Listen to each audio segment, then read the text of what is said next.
Welcome, everyone. This is Coaching in Session. My name is Michael Rearden, and I will be your mindset coach today. And today we're going to be talking about the difference between perspection and perspective. This is going to be almost akin to what we were talking about last week when we had the idea of adversity, right? Some people might think that adversity is necessary, while some people might think adversity is not necessary.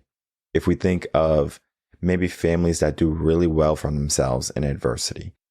You can have a big house, a lot of cars, right? You're rich and you're famous. And you might say, I'm going to give my kids this too. And the kids grow up with this mentality. And we can look at the correlation to that too. Why are so many kids that grow up in these wealthy households and families also doing good in life? They succeed, they win. What's going on? And for that, it's not so much adversity anymore, because they might be on easy road and they might have struggles and challenges along the way. But for most people, they have to go through that adversity, as we talked about last week.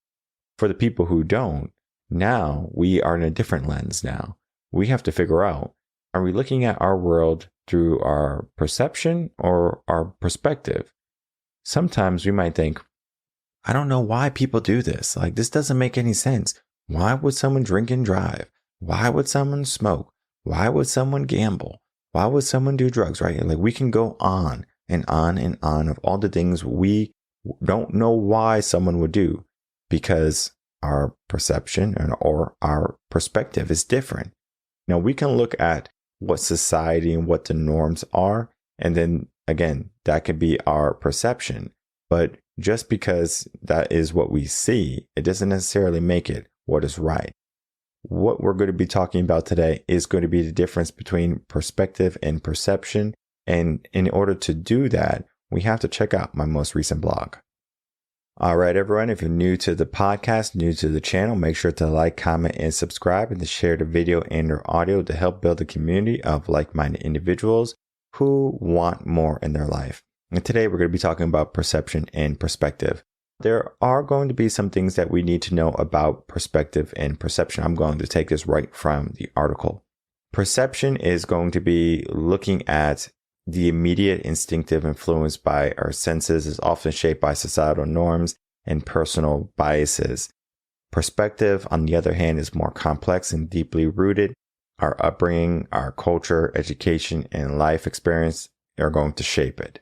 This viewpoint, again, is going to be helping us understand the distinction between perception and perspective, because I can put a picture in front of you right now. In that picture, you might see all of the different things, but I can't control how that picture makes you feel, because I might have a picture of maybe a mother who's crying, holding her baby. What does that mean, right? The perception is we see a mom who's holding and crying her baby. Now, perspective. Maybe you are a single mom. Maybe you had to go through those moments where you had to say, I don't know how I'm going to get through. So this perspective is you see a mother who's struggling versus someone else might see a mother who, is loving and caring for her child. Maybe, she's going through hard times because she's crying. Maybe she's happy because she has a child, right? Perspective, right? They can be, again, whatever is going on in your mind, your senses, your upbringing, your culture.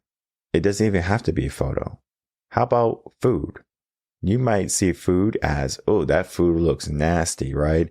Some people don't like certain types of food. It could be gumbo, seafood, whatever.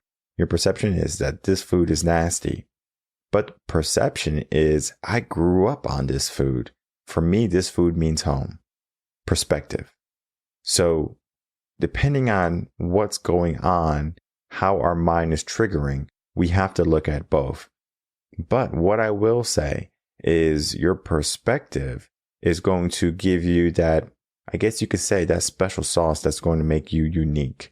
And today we're going to be talking about the special sauce. But before we get into that special sauce stuff, story time. Now, I have talked about this story before, and it's such a good story that I'm going to say it again. And I can even also give many other examples to other stories that you can understand perception, and perspective. Now, the story begins with there was a husband and a mother. They had 2 boys. The father was the sole provider. He would go to work, come home, and the wife would stay at home with the kids, take care of the house, right? Traditional family. The father, though, had I guess you could say, a crutch, or he had a bad thing going on. He was an alcoholic.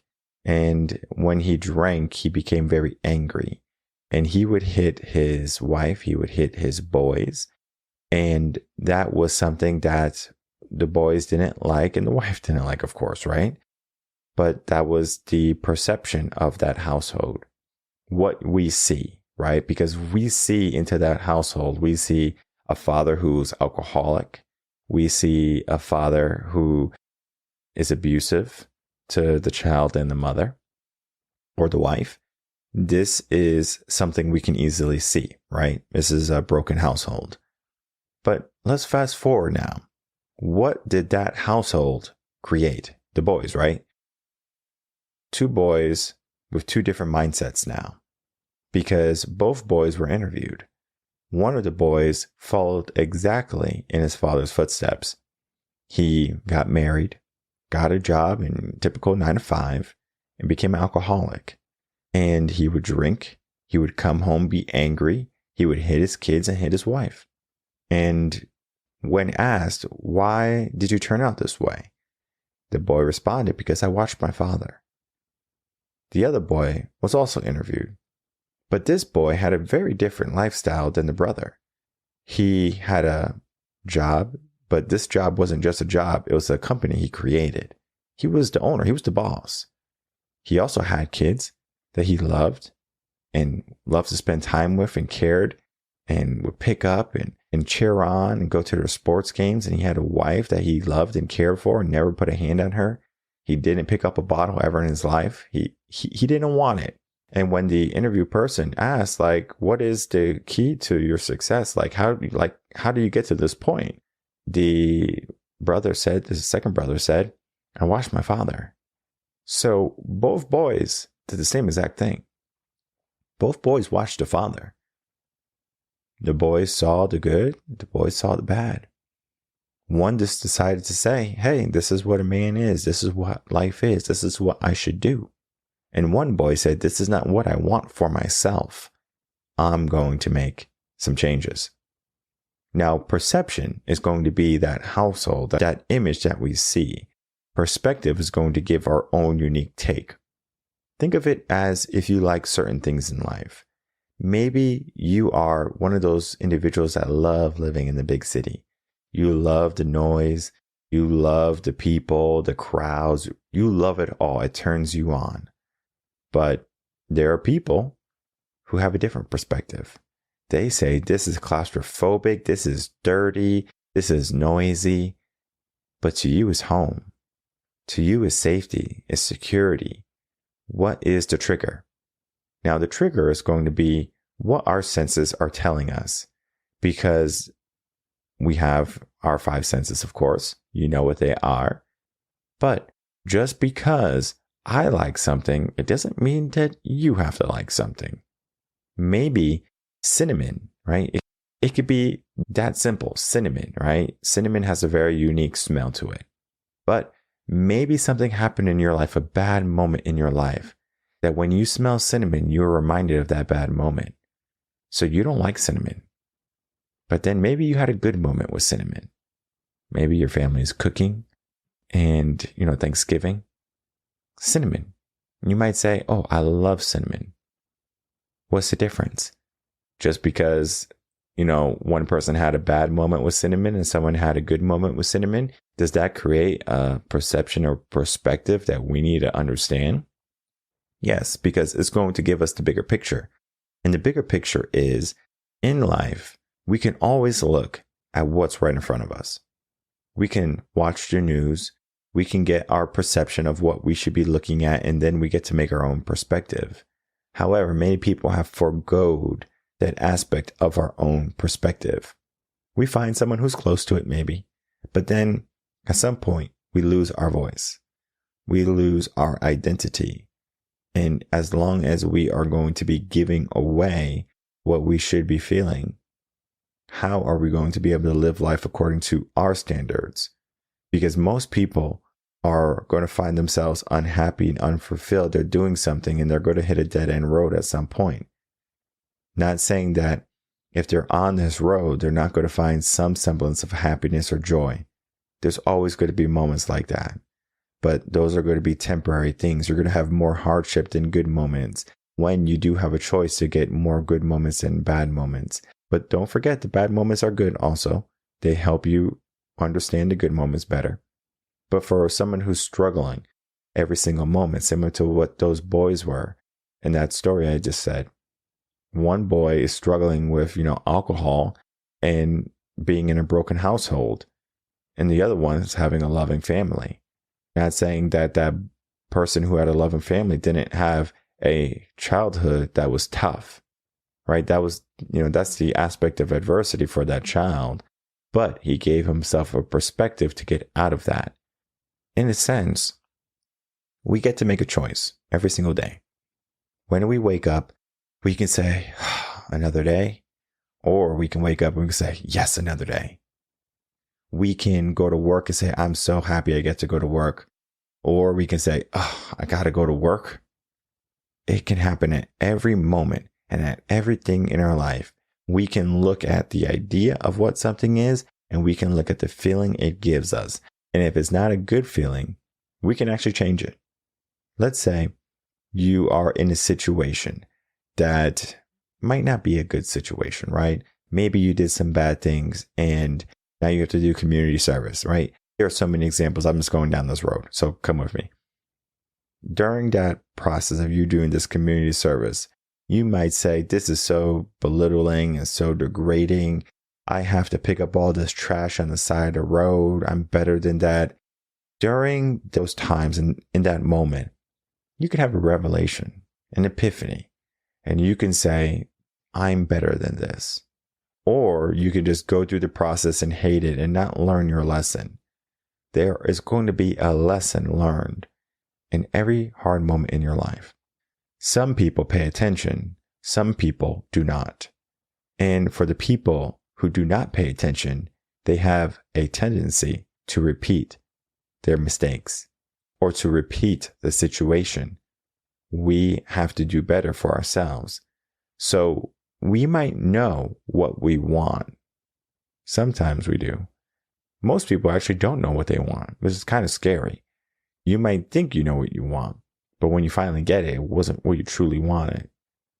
Maybe you are going out for ice cream with your family, and let's say you order chocolate ice cream. Maybe, someone else in your family orders vanilla, and you take a bite of your chocolate ice cream, you go, oh, it's pretty good, right? But then you take a bite of their vanilla ice cream, you go, oh my God, I should have got this. That can happen in life. We can see, hey, everyone's having ice cream. But the perspective is, this tastes better. This is better. So we're always looking at the aspect of, I'm trying to figure out how I can make things better for me. Because perspective is giving our own flair to it. And typically when we add our own flair to things, it's going to be, hey, this is better, right? Your house. Typically you decorate your house, or you have things in your house that might be different than what other people have, right? Maybe you have a painting of a boat. Why do you have a painting of a boat? I have a painting of an elephant in my house. Why do I have a painting of an elephant in my house? Everyone should have paintings of elephants in their house, right? No one should have a painting of a boat, right? The perception is we all have paintings, but the perspective is, what do I want to have as the aura or the image of what a household means? Maybe that boat means something. Maybe that elephant means something. We don't necessarily know what someone else is thinking, because now they're perceiving. They're trying to figure out something. And this can be even for people. I might see a person who treats someone immorally, and I can say that's a bad person. You know what I do? Because I get a lot of hate because I work with, people who would be considered evil, evil people. And I'm sure I'm going to be interviewed one day about this, and they're going to say, Oh, but you're friends with this person. And I'm going to say, yes, I'm friends with that person. They're going to say this person is bad. And I'm going to say, why is this person bad? And they're going to give me a laundry list of perceptions. This person did this person did that, blah, blah, blah, blah, blah. And I'm going to give them the perspective of, well, we all have the seed for greatness. We all have the seed for evil. Just because a person has moments of bad in their life, it doesn't mean that we have to confine them to those moments. My job as a mindset coach is not to focus on those bad moments in someone's lives. It's to use those moments maybe as stepping stones, learning lessons, whatever you want to call it, and to look for that seed of potential, that seed of greatness. Because we all have the ability to be that good person. It might just be a speck of sand, grain of sand, a drop of water, whatever. That's my job. I'm not there to look at all the bad and say, this is all the bad in a person. I'm there to find all of the good. So people are going to hate me for it. Why are you working with these people who are so evil? And I'm like, they're not evil. They have their own perspectives in life, just as you do. Because we can look at everything from the outside in, or we can begin to look at things from the inside out. I like to understand a person. I like to know their true character. And from there, I get to make my own decisions about a person. Now, of course, there's going to be people that I might not work with, and that's my own personal preference. But the majority of people that come, want, and need help, I will help them along the way. And according to what they are desiring, not my ideals. My coaching is not about, this is my perception, this is my perspective, you need to follow what I think. That is not true. I do not want people to follow what I do in my footsteps. I want you to determine what you need for yourself. I'm going to give you the tools so you can make the best informed decision that's going to give you the best results.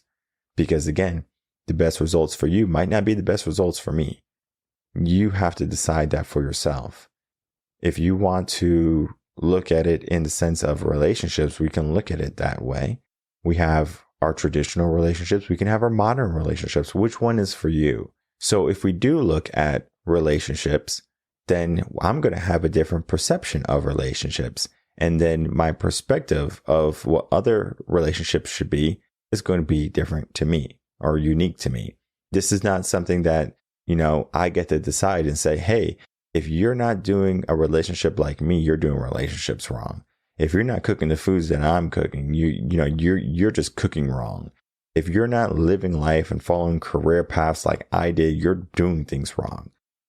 Sometimes, people have had great success doing real estate or, creating a business, but it doesn't mean it's for you. Because just because they're successful in it, it doesn't mean that you're going to be successful in it, because you have different passions, different zones of genius, and you have to figure out what works best for you. And this idea of perception and perspective is going to give you a clear path in what you should be looking at, what you should be feeling, and how you should be living. In closing, Perception versus Perspective, Seeing Through Different Lenses is my most recent blog. I encourage everyone to click the link below, read this article, and learn what the difference is. You're going to find that they have some similarities, but just because they're similar, it doesn't mean they're not different. And I want you to learn how to utilize them both, because when you can learn the difference between what perception is and then what your perspective is, you're going to be able to see what you need to see, whether it be from a person, from yourself, or maybe even what's going on in the world. That might be a lot of information for someone to understand, and then it could be a bit confusing. And that is why you always want to invest in yourself. You want to give yourself this idea of walking this path with somebody. Because we can look at our traumas in life similar to the story that I gave with the two boys. One boy healed, one boy just kind of, remained damaged. But that's my perception. Maybe that boy wasn't damaged. Maybe he felt like he was at home. Maybe he felt like he was right. But we can look at the moral compass of the world and say, is this right? Is this wrong? But then all the wars that are happening in our world today, all of the struggles that people are going through, is this morally correct for us to not take care of these people? We can look at that aspect too. But again, we look at the idea of where our mind is. Some people are going to have this perspective of, well, if I can't help somebody, let me help somebody. And someone might say, well, no one helped me, I'm going to help myself. So it just depends on where your mindset is. You get to decide. We get to see the same picture. We get to see the same image. We get to maybe even live in the same moment. And some people might dread it and some people might hate it. One of the best ways I can explain this is here in America, we are privileged to go to school, right? We have to normalize schooling. And just because we have this normalized schooling that is not that great, it is better than nothing, right? Because there's going to be places in the world where boys and girls, they want to learn, they're hungry for education, they want to go to school, but they can't because they don't have those resources in front of them. So they might look at our culture and our life as being so amazing, so great, they want it. And yet we can be in that school, in that classroom, and we can say, I hate this. I don't like the people. I don't like the teacher. It could be a plethora of emotions going on in our mind. But we have two different people, maybe in the same situation or different situations, and they might want to switch the situations. One want to be in school, one doesn't want to be in school. Sometimes we fail to understand what we have because we don't give any attention. Creating mindfulness. We talked about mindfulness many times on the podcast, and I encourage you to explore being more mindful on what is going on in your life, what's going on in your situation, and then ask yourself, do you want to change this? Because if you do want to change your current trajectory, you have to begin now. You can't wait for the right moment. You can't wait until it's, the final countdown or the last quarter. We have to take action now. There's never going to be a right moment, people. You have to say, today is the day. Today is the day I'm going to invest in myself. Today is the day I'm going to get coaching. Today is going to be the day I change my life. Because the moment you get to do that is the moment you get to start to live truly to who you are. Some people think they're going to get there with no action. But if it happens, it might be luck. But we can't base our life on luck. We only get one. We only get one life. So let's base it on our responsibility for change and holding ourselves accountable to doing the things that we know we can do. And that's going to be being great. My name is Michael Rearden. I'm a mindset coach. If you have any questions, email me coachinginsession@gmail.com. And I'll see everyone on the next episode of Coaching in Session. Until then, everyone take care.